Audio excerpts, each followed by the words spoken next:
for us to reach out to the different governments and ask them to have this interaction with us so that we can know what's going on. And every one of us, whenever we have somebody in our car on a tour, we take them to Uptown Normal, take them around the circle, look at this, because it's such a jewel in our community. So, and kudos to all you gentlemen and ladies. But, so I thought we'd get it from them firsthand and give you some more ammunition when you're out and about, and feel free to ask questions. So we'll be having a program that'll last about 30 minutes, I think, somewhere along that range, and then questions and answers afterwards. And then we'll adjourn to Medici for heavy hors d'oeuvres and refreshments, and all the government officials are invited to join us and come with us, and so you can ask questions at that time. So that's kind of the lay of the land. And right now, Joe Tolley, I'd like to introduce him, and he's a Bloomington Normal native, a graduate of Normal Community High School, Heartland Community, at Illinois State University, where he earned his bachelor's in business administration and an MBA. Joe's worked for the town of Normal for 5 years, serving as the Uptown manager for the town and as managing director of Uptown Partners, the business association in Uptown Normal. He plans, organizes, and staffs a variety of events and happenings in Uptown, in addition to coordinating marketing events and serving as the town's liaison with all the businesses out here. He knows every business that's out there, he's talked to them, he's located them, he knows potential businesses coming in, and there's a beautiful view if the weather cooperates right outside over here, and he can show you the lay of the land down there. So, and Joe's going to introduce the Town of Normal staff that's here, so without further ado, where did Joe get to? There he is. He's sitting down. Welcome, Joe Tolley. Can everybody hear me okay? Yes. I think, so Mayor, am I going to introduce the folks, or are you going to introduce the folks? I'm going to introduce the folks, okay. Who all showed up? We have a few council members here today. I know Kevin McCarthy, if you could raise your hand and say hi to Kevin. And we got Kimberly Cummings is on the way. Okay, she has some car issues, yes. so she might step in a little bit later. Yeah. I don't know if she's going to be able to attend the thing at Medici, hopefully. So. We got the Economic Development Director, Sally Heffernan. She can raise her hand. Town staff. Communications Director, who's currently communicating right now, Dan Irvin. Tweeting. Wilmington Normal Association of Realtors meeting at Uptown Station. He's tweeting. And then our City Manager, Mark Peterson. So I'm going to ask the Mayor to come up here, say just a couple quick words, and then we'll get started with our presentation. Welcome. And how many, first trip into this building? Oh, a lot. Good. Well, what do you think? Pretty good job. We're really thrilled that we have the opportunity to interact with you as a group. You know, you kind of are like the first responder of sorts in the community, because you're talking to the people that personally come into the community. And so the ability to tell them what's going on in the community is really important. And we're very, very proud of what we've accomplished in Uptown. And really to make it simple, what we have done is try to create a place in Uptown, a place that people want to be, that's multi-generational, that has a lot to offer everybody. And we're not done. There's a lot of work yet to be done. You can see construction going on now. So Joe's going to give you the background on how we got where we are today. And so Joe, I'm going to turn it back over to you, and thank you for all showing up here today. Thank you, Mayor. I'm curious how many folks in here have moved to Bloomington, Normal Bloomington, in the past 15 years or so? Quite a few. So there will be some of you that have sort of lived this story. So some of this might be old news to you, but there are a bunch of you that don't really know the story. And more importantly, you don't really know what this place used to look like. So you don't know what it looked like when those of us who grew up here were around here, like Matt, in its sort of lowest period in the 90s when we were in high school. So I know this, I think it has been built to you a little bit about where's Normal going, but we're going to give you a little bit of background about where it came from, some of the projects we've done, because we feel like it's really vital to the story. And those past successes that you guys are sort of seeing every day and we're all taking for granted, they were hard fought victories. They really were. And it's important to have those things clue you in on the things that are yet to be done. So like Ed said, I'm the Uptown manager and the managing director for the business association here in Uptown. So I interact with the businesses on a regular basis. If they have an issue with the town, I talk to the town, and then vice versa. We do lots of marketing, we do lots of events, and then I am sort of the person who has all the ins and outs on the commercial property that's down here. We got some larger owners now, but we still have sort of a foot in the past where it's a lot of old school commercial owners who don't advertise. They can be hard to reach, and I'm sort of the gatekeeper for those folks and keep an eye on what's coming available. So I'm a good point of reference if you have clients that are looking for space. I can give you an idea of what might be on the horizon. So just to get started here, this is an older photo. Just shows you sort of why we have this peculiar layout in Uptown. So you've got Buford Street here, North Street here. Our building is right about here. And it's because of the railroad tracks. So this is Constitution Trail, but these two railroad tracks are really one of the reasons why the community exists, formerly called the Junction. And it's why we have this odd street configuration. This intersection here is where Uptown Circle lies, and it used to be this sort of horrid, awkward intersection that within recent history we've come up with an elegant solution to solve. Downtown Normal went through the same cycle that basically every central business district went through in the United States. So at one point in time, it was the economic hub of the entire community. So you could come down here, you could get your hair cut, you could buy appliances, you could buy furniture, you could have all your basic services, and this is where people went to do business. Went through its heyday, post-war heyday, on into the 60s and 70s, and what a lot of the merchants will tell you is, like every place else, the big box retailers started to open up, the community started to expand, and the story you hear in Bloomington Normal is when Kmart opened up. That was sort of the beginning. Kmart opened up, and battle lines really were drawn, and merchants used to keep track of the folks that were going to Kmart. I've heard merchants say they would have people standing outside Kmart and writing down your name. If you went to Kmart, you were a traitor, and they would keep track of you. So, but it was something that was unstoppable. So central business districts saw a disinvestment in their property, and they fell into decline.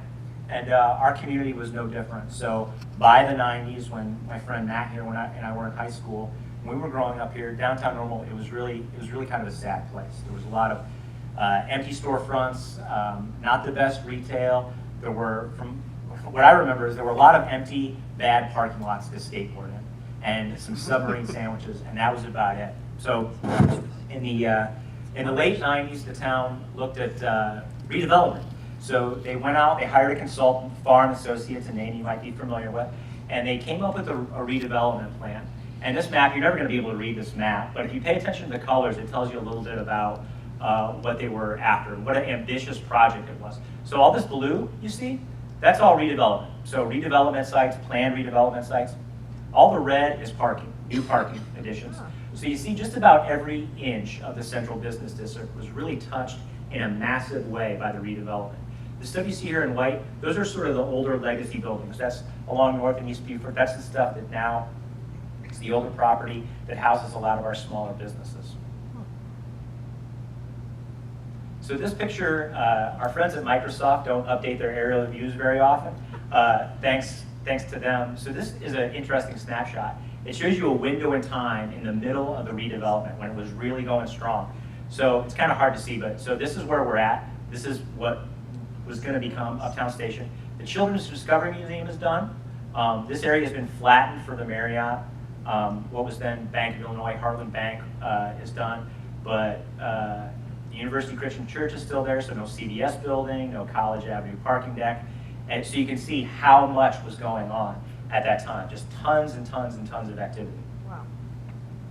This aerial view is a little bit more recent and shows you, it's really almost completely up to date with the exception of the big building. We'll talk about this a little bit later, but you guys came by, that's under construction now. So Uptown Station is completed, the Marriott is completed, the CVS building is completed, a couple of parking decks, of course the Children's Discovery Museum, and you'll see a couple of outlots there that we'll also talk about that are yet to be developed. So lots of activity. This image is interesting too. So this rendering on what's my left, your left, this is from the original Uptown plan. So this is a rendering that the planners put together. This is about a 15-year-old drawing, okay? And you match that up with the image that's there now, and you see, this is no small feat. The Discovery Museum's there, looks pretty similar. Uptown Station is there, looks pretty similar. The building that's going up is going to look pretty similar to what's there. So the vision for what was laid out originally has largely come to fruition. And of course, the circle, which did not used to exist. I really can't stress enough how big of a deal this is. We're far more famous, we tell this to everybody, we're far more famous outside of Normal than inside of Normal. I was talking to one of my business owners not too long ago, this past week, and she said, you know, Joe, I got to tell you, my son is going to school in Ohio, and he's taking this planning and sustainability course, and they were using Normal as a case study. And that happens all of the time. We get calls from all over the country wanting to know how some of this was accomplished. So most of the time, it does not go this way. So now I'm just going to talk about a few of the more successful projects. I'm not going to go too deep into background because we want to make this quick, but just to remind you a little bit more of what things were like, especially for the folks that, well, for us that lived here, it's easy to forget. If you've never been here, you don't know what it used to look like. So Uptown Circle, this is a big one. So if you're living in the Midwest, you know, we don't have mountains, we don't have rivers. If you need something that's iconic, and I know people use that word a lot, iconic, something truly iconic, you have to build it. And that's what the town of Normal did. So this is a unique traffic calming feature. So it's a roundabout with a public space inside. This thing serves not just as a great public gathering space and a traffic calming device. It also is a sustainable feature of the town of Normal. It collects rainwater from all over the central business district, filters it through this plant system, and then we distribute it in our irrigation. So once again, you have to remind yourself that when this was being built, people in the Midwest, a lot of us didn't know what a roundabout was. My sole experience with the roundabout was National Lampoon's European Vacation, where they get caught going in a circle, and they keep saying, there's Big Ben, also there's Parliament. I'm sure Mark heard that joke about 1,000 times when they were trying to decide to build this thing. So it was a big deal. This is the intersection as it sat before. So if you know what this business is here, it definitely dates you. Josie's Pizza Kitchen. It predated Rocky's. So that got knocked down. This is the intersection there. This is the early 80s. Oh my gosh. And this is as it sits now. There's the Children's Discovery Museum in the background. And this is the scene that you see on any nice weather day. Summer evening, people laughing, enjoying the public space. Truly a beautiful community space. So this is the area in between Fell and Broadway. Dilapidated, vacant commercial building. We had plenty of those. It became the Marriott Hotel and Conference Center. We could give a presentation on the story to build this thing in and of itself and be here for a couple of hours, but as it stands now, certainly one of the nicest hotels in downstate Illinois, nicest hotel in Bloomington Normal. This is very much the economic engine that drives Uptown. Our businesses really rely, it's not just a student-based economy here locally anymore, they really rely a lot on tourists and visitors. These are the folks that are spending money here from out of town. And many of the merchants will tell you that they're their best customers. Another old garage, vacant commercial property. This is the area that we're sitting on now, vacant lot that became Uptown Station, this building now, our multimodal transportation center and city hall. So the interesting story about this building here, so you can see this is the property, the big construction that you saw when you drove in. I'm sure everybody in this room remembers what happened in 2008. I asked my intern, they don't know, but everybody remembers what happened in 2008. The world collapsed and it stalled this, which was going to be a condo development. Stalled this. Now, I guess calamity doesn't happen. It doesn't shut a door without opening a window. So the town, this has been part of the plan since the beginning. The town had been struggling to try to secure financing for this project for years. And when the collapse happened, it released all this federal money. So this building was built with a variety of sources, but the lion's share came from federal funds. It was one of the first projects of its type in the country to come online. Big, big story. And I just picked a bunch of random projects. I guess I centered on the bars because that's what everybody remembers. So if you remember Shannigan's, eventually became what's now Emac and Bolio's. This is a bit of an older picture. It's Firehouse now. And then this is the corner of Beaufort and Linden. So this is former Jimmy John's, and now this is one of the first public-private projects really to be built, became the first site building. Other ports, if you remember other ports, the gentleman that owned and ran this business became partners in what is now Medici. This is also, like, we could do an hour on this. Investors who wanted to build the restaurant of their dreams. So if you've ever been in there, it's an amazing space. The mulberry tree that's inside, it's this beautiful sort of piece of integrated art, came from the property that it sat upon. This sort of brings us up to date. So tons of projects we can talk about all day long. But this gets us to sort of present day and where we're at now. So this is the most recent project that came online, the Hyatt Place Hotel. Sits right across the street from the Marriott, 115 rooms, 8 stories. It was completed in late 2015, about the time of our 150 celebration, if you had a chance to attend that. Beautiful space inside, this little space in here. We have meetings in there all the time. It's absolutely breathtaking. We get the question a lot, why did you need a second hotel? It's a complicated answer, but the truth is the Marriott Hotel and Conference Center, the conference space is a bit large for the number of rooms that they have. So it was very common since the beginning of that entity's life that they would have to offload rooms to other places in town, makes them lose control, and then they really lose what a lot of folks are coming down here for, which is the walkability. They want to be able to have a convention, be able to walk around, be able to eat, be able to have this sort of urban environment in downstate Illinois. And the Hyatt really helps serve that need. So in some ways, with some of these bigger events, it serves as like almost a second tower for the Marriott. The second phase to that construction project, so this is, I kept referring to, I don't know if I actually used the words the pit. I think we're trying to get away from that. We lived with it for so long. It was this big hole in the center of town. That's this, and then, so the Hyatt's on the other side, and this is the building that I mentioned a couple times that you drove past. Under construction right now, began late last year. It's planned on being completed late this year. The ground floor has been and always has been slated to be a restaurant. Before you ask, I don't know what the restaurant is yet. It's not going to be Epiphany Farms. They were in talks with those folks at some point early on. We do know that it's going to be something that's upscale, something that's not in Uptown right now. The town has a little bit of say in that. We're looking to sort of up the food quality in our community, which I think will make all of you, make me happy, as you can tell, probably make you guys happy as well. So restaurant on the ground floor. The second floor will be office space. Town of Normal will be leasing that office space. Our facilities management, inspections and planning department, our Uptown department will be over there. And then the upper floors are going to be luxury apartments, about 21 units.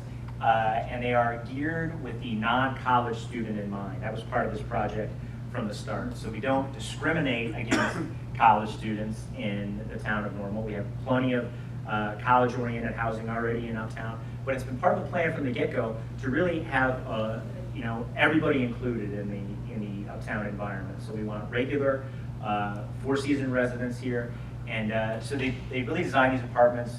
And you can do it in certain ways. So the master bedroom is a little bit larger than the secondary bedroom. You can do different types of leases, and that's what it's geared for. They've got some strong interest already. I know several of them are leased. If you want to lease one, you can go to liveonthecircle.com. You can check out the floor plans and the price points. This is an important property for us. It's very important. So it represents a substantial public-private investment right on the circle. These apartments are a type of housing that does not exist in the community, and its success or failure is really going to color what happens to some of the other development that's happening in Uptown. And right now, I think we have a very positive outlook on where that's going. So in terms of future development, so if you can see, we're right here. This is Uptown Station. This is the circle. This would be out to the east. That's College Mulberry. That's west ISU. So this is the building that I was just talking about. And a lot of folks, even the folks that have been here forever, maybe don't realize this, always been part of the plan. 1, 2, 3, 4, 5 parcels on the circle. So the 2 parking lots that we call the Trail West and Trail East parking lots, or what some of you probably know as the Garlic Press parking lot and the Maggie Miley's parking lot, depending on where you go. Those 2 parking lots are really land banks, so they're town-owned property, and the idea has always been to build large mixed-use buildings on those sites. So expect to see that in the coming years. And we get a lot of this when we tell folks, that's what's planned for them. They say, oh my gosh, what are you going to do with all of our surface parking? Well, the answer to that is yes, you will be parking. Catalyzed development was build parking, and it's there. It's there in excess capacity, enough to serve these buildings. That doesn't mean that there may or may not be some parking associated with it, but the capacity absolutely exists. As to the type of buildings that would go there, that remains to be seen. There would certainly be retail use on the ground floors. That's key to sort of keeping the vibrancy of a central business district in place. But then upper floors could be office, could be residential of different types. That remains to be seen. So there's some folks in talks now. It's not something we're really talking openly about. But we know this from years of history. You never know who's going to come knocking on the door. And especially if a development goes very successfully, that changes the game. And something that maybe people were scratching their head and saying, I don't know about that, becomes very viable. So this slide just shows you potentially what that could look like. So again, Uptown Station, the one Uptown on the Circle development, and then this is the lot by the Garlic Presses, this is the lot by the Pod or Maggie Mimas. One potential scheme of what that could look like. The other thing to add too that I didn't mention in the first slide, so this is the College Avenue deck. So if you look here, that's this. You've probably driven by this a million times. There's the big empty space that's underneath there. You see it full of construction materials a lot. That's always been meant for retail. At different times, we've looked at some options. We've shopped it, never super seriously. We looked at grocery at one point. Always been part of the plan to attract a grocery store. We're still looking at doing that. It's never really taken root. And quite honestly, I don't know what we would do without it as a construction laydown area. For this site, it's been absolutely vital. You know, we have this closure going on here, and it seems like it's been filled with construction materials since the area was built. But that's potential for development, and likely when these two slots get filled in, it sort of continues the line here, and it makes it a little bit more easy. And then this is also a potential development site. We call it the water department lot. It gets used mainly so far for construction, laydown, stuff like that. So in 2015, the Uptown Master Plan was already about 15 years old. It had some age on it. And the council went back to Farr and Associates and said, we need an update. So the goal was, let's take a look at what we've done so far. What did we do right? What were the challenges? And what's yet to be done? So as you can see, there's still a bunch to be done in Uptown proper, in the areas right around the circle. To get those 5 parcels, as we call it, the outdoor room of Uptown Circle completed. But there's a whole other area south of the tracks that the town has always had its eyes on developing. And so talked to Farr and Associates and said, let's check in and update this plan. And talk about that all day long too. A couple of really tangible takeaways came out of that process. And some of them are going to be happening, or at least we're going to be talking about them sooner rather than later. So the first one, this is a bit smaller, a 2-way conversion of College and Mulberry Street. So again, the regular citizen says, oh my gosh, you're going to take College Avenue and you're going to slow it down? And yes, but here's why. So we learned from the mistakes of the past at different times when planners were trying to revitalize the central business district. At one point, downtown Normal was going to become a pedestrian mall. They were going to chop it off from vehicles and they were going to make it all pedestrians. Lots of places did this, and they almost, without exception, failed miserably. Lots of other communities, they just said, well, we're going to take our arterial streets, those main streets, and we're going to divide them around the downtown, the central business district. We're going to make everybody move smoother, and the businesses will be happy, and the citizens will be happy. And all that did was hasten the decay, or speed up the decay, of the central business districts. It's a bad idea to move cars quickly around your central business district. So you gain 15, 20 seconds on a commute, and what do you end up with? People who don't even know that your downtown exists. They speed on by, you get a few extra seconds, and what are you left with? Your core is starting to rot away ever more quickly. So College Avenue is really a major barrier for pedestrians. If you've ever crossed that College Avenue deck area, I'm sure many of you have, it's a perfectly safe intersection, but it just doesn't feel right. It doesn't feel pedestrian. There are these cars whizzing by, and we really think if it's 2-way, if there's parking on each side of the street, it slows vehicles down, it'll be much more accessible to folks. And if there's more development there, it'll just be a much nicer feel, more pedestrian oriented. So we're embarking on a traffic study September of this year, once the students return, to start looking at some of the implications of what that might look like. The other portion of that, it's not in this diagram, would also be to look at road diets on Linden and Vernon. A road diet is simply, it means narrowing the road. So narrowing the road, putting in bike lanes, making folks slow down. It's sort of interesting. Maybe nothing more boring than the term traffic engineer. But they have some interesting things to say. You start talking about them, and you realize that streets can be designed a certain way to make you do things you don't even know you're doing. And if you're on a street that's lined with parking, that's narrower, you naturally go slower. So instead of creating a street that's huge and wide and has multiple lanes and putting up a 30-mile-an-hour sign and then having a person sit in a black and white vehicle with lights on top of it and yell at you to slow down, you can design the street differently. You can make it look differently and make you want to slow down and look around and be safer. So that's what we're looking at doing. And it also makes it more friendly for other types of transportation users, so pedestrians, cyclists, so on and so forth. This is the Uptown South campus, and this is the area that the Uptown 2.0 plan really looked at in earnest. So you see here, this is the City Hall, which used to be our former City Hall building. It's the City Hall Annex. Parks and Rec, Police Department is there now. This is the big Parkinson lot. This building doesn't exist, and this is wild country. So we looked at really what are the uses that could happen in this campus area, and a number of things came to light. So the idea would be probably some office type uses, probably some housing types of a different type, townhouses. We did a housing study as part of that, and we believe that there's market demand for a different type of housing, which is one of the reasons why we're moving forward with that project I mentioned. We're really helping a developer to come up with a housing type that did not previously exist in Bloomington normally, because we believe that there's a market for it. So the other item that we're going to talk about next is the crossing. So I'm sure is there anybody that's not heard of the railroad crossing from Uptown Station? Anybody that's been, thank God, you guys are all at least somewhat aware. We still run into people that say, we don't know what you're talking about. So forever and a day, there was an at-grade crossing here.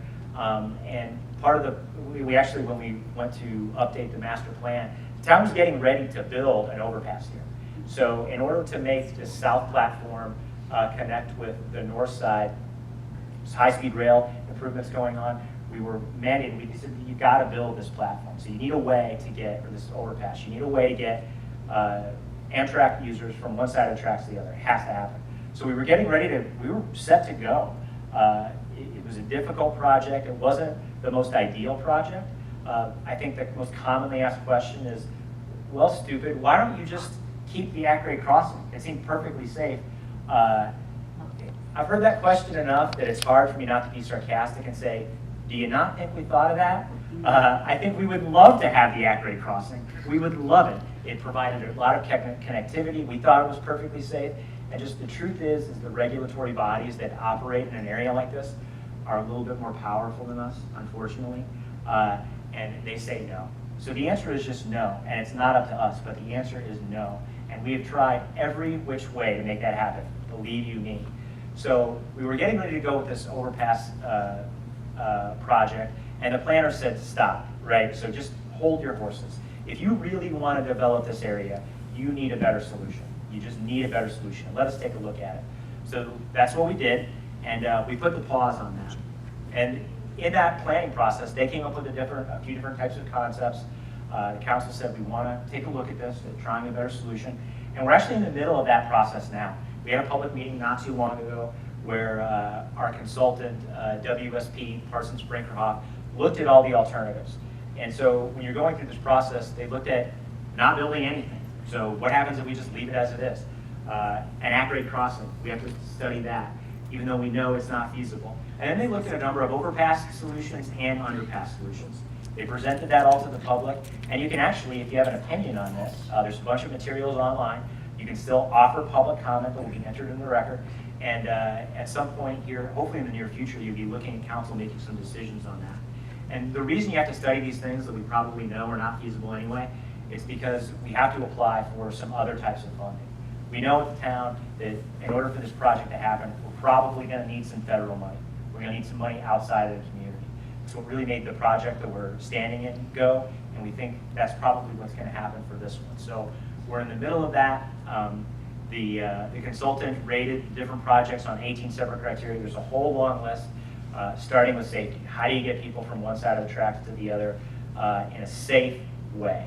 And then accessibility, connectivity was a big one for us. How do you link the north side of the tracks and the south side of the tracks in a really elegant way? Anybody use the trail and go across there now? Is it fun? Does it feel right? No. It's weird. Even if you're bicycling for exercise and your only goal is to burn calories, you still, for some reason, want to go from point A to point B and not around the corner. It's crazy, but that's the way we're wired. And so we want to come up with an elegant solution, something that makes you want to cross the tracks, that makes it feel safe and inviting. And so the selection that they really recommend, the preferred choice, was this selection. So a nice wide underpass with probably some sort of park or green space on the south side of the tracks. It would be safe, it would be inviting, and it would really provide the best solution for everyone. The other big thing that you probably heard a lot about here recently over the past couple of years is library. So the south side of the tracks is really choice number one for a new library. The library board's been looking at this for a number of years, and they're in the process of this right now. So you might have seen other ads recently for an open house. They just revealed some conceptual plans that they've developed. Those are all available online. The new library, they're looking now. So none of this is set in stone. Very early in the process. Lots of T's have to be crossed and I's dotted for this project to come to fruition. But we're looking at a much bigger space. Current library is around 40,000 square feet. The library that they've proposed is around 90,000. Will it be that big? We don't know yet. That's what they're looking at now. The building now was built in the early 70s, added onto in the 90s, and it just doesn't fit the community. So in order to build a library for the next century, it's got to be a bunch of different things. And they're almost hindered by the word library and the way we all think about the word library. Big box for books. Why do you need a library? What's the point? Everybody goes online. What's the point? Well, that's not the truth. There are all sorts of things that a library can be for our community. And when they're designing this building, they're really looking at how are people going to be using it in the next century. So it's a building built for people as opposed to just a big place where you go, you get information and you leave. Lots of programming space, lots of flexibility. They don't even really know exactly what a library is going to be in 20, 30, 40, 50 years. So it has to be flexible. The building itself will be an anchor for development in Uptown South. The library as it stands now gets about 1,000 visitors a day.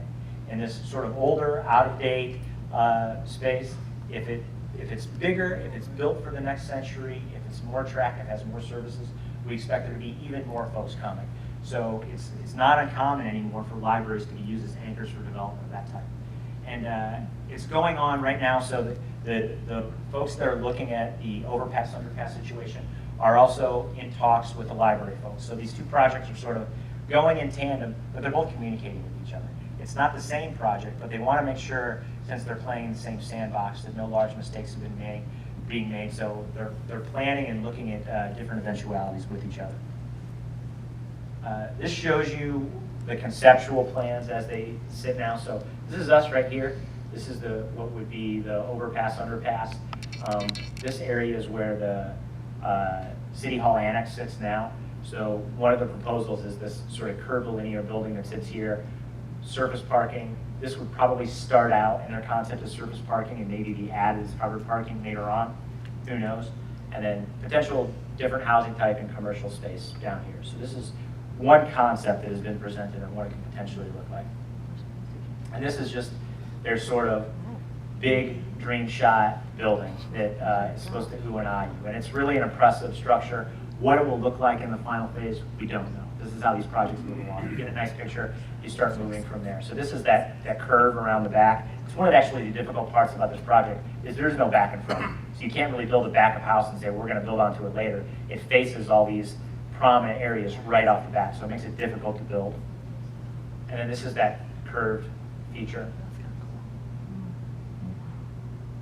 That's pretty much it for the development, the large-scale developments. There's smaller stuff that we can talk about, and I always want to put a plug in since I spend a lot of time doing this.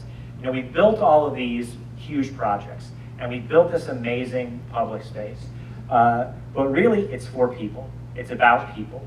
The pictures that warm your heart are when you see people in the circle laughing, playing, enjoying family, enjoying community. And we really pursue an aggressive placemaking strategy. So when you hear about an event that's happening in town, we want you to just assume it's going to be happening in Uptown Normal. I want you to just go to our website and say, well, it's not there. It's got to be. This is where the cool stuff happens. So we've really been given a tremendous amount of support by our mayor, council, our bosses to say, somebody comes to me and they say, we want to use the space. No is not the first answer. We figure out a reason why we can't say yes, and we do as much as we can to possibly support folks that want to use the space, which is why you see it full of people all the time. We have about 15 large-scale events a year now, another 15 smaller-scale events, 40-plus music performances, and then a host of other walks, gatherings, sometimes protests. Yes, that's fine too. All sorts of things happening in what we built as the city center. So it's people that make that space important. And it's really up to you guys to show it off, to tell people the story, and to let them know that there are lots of things yet to come. This did not exist 15 years ago. It didn't exist. And if we want to have a place for the next century, there's more yet to come. And there are hard decisions that have to be made, and we all have to make them together. So keep in mind that this guy wasn't necessarily down here 15 years ago having so much fun. This didn't exist, and this didn't exist. So thanks for listening to me. I think we're going to open it up to questions. And so I'll do my best to answer any questions that you might have.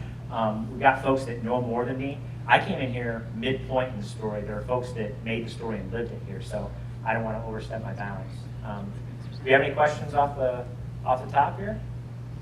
About the rainfall again, it collects on the roundabout? The circle? Yes. So the circle,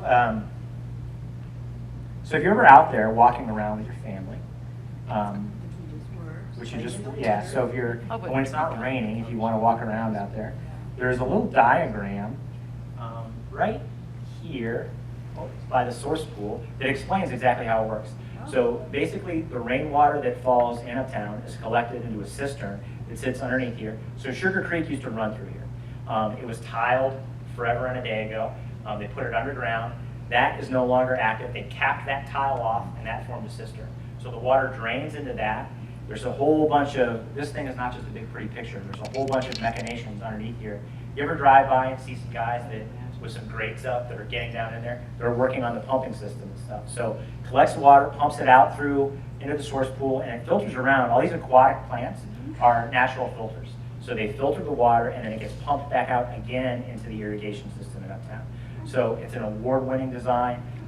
It's not come without its tribulations. I mean, we built this thing that no one had ever built, and we had to figure out how to operate it, and it's been a long time coming, but it's been interesting and garners just lots and lots of attention. So, other questions? Joe, any new subdivisions, commercial projects outside of Uptown and Normal itself? That is something that probably Mark would be. Well, we'd love to see some new subdivisions.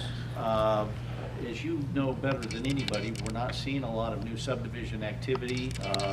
New home construction is a bit anemic. We're seeing some, 40 or 50 permits a year, but we'd sure like to see more. I think from just talking to you folks, existing home sales are pretty good, and we hope that eventually creates some demand for new home construction, but we haven't seen a lot so far. There's been some development in a few of our existing subdivisions, but not what we became accustomed to a number of years ago, and we'd love to get back there.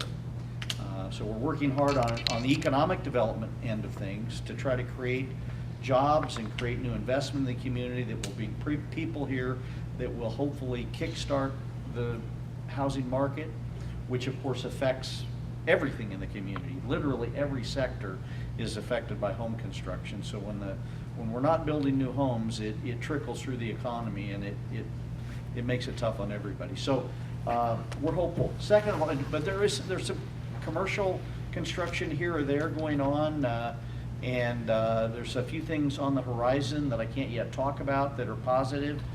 We're very excited about Rivian Automotive and what they might bring to our community in terms of job creation. We just got a little bit of good news from State Farm that maybe, that they'll be bringing some jobs back to the community, keeping our fingers crossed. Those won't happen tomorrow, but hopefully in the next couple of years, we'll see some job creation. So I wish I had a more optimistic message, of, particularly in the housing sector. Mayor, you? Yeah, I think it's important to point out that one of the incentive, or one of the prime directives for the council going forward is economic development, bringing higher paid jobs into the community. Since the recession started, I think we've lost something like 5,000 people out of the workforce here, and that is certainly affecting your business. There's no question of that. So getting those high-paying jobs back in the community, Rivian's going to bring up to 1,000 people back into the community. I think State Farm's talking maybe 400, 500 people. You know, and when you say that about State Farm, people go, yeah, you know, they're a big company, and that's that. But if we told you that a new business was coming into town and was bringing 500 jobs to the community, that would really get your attention. So these things are important, and they're going to be incremental. It's going to happen. But it's a very high priority for our council, and I know for the city of Bloomington, is to do something to build up the workforce again. Other questions? Oh, yeah. Doesn't have to be about Uptown.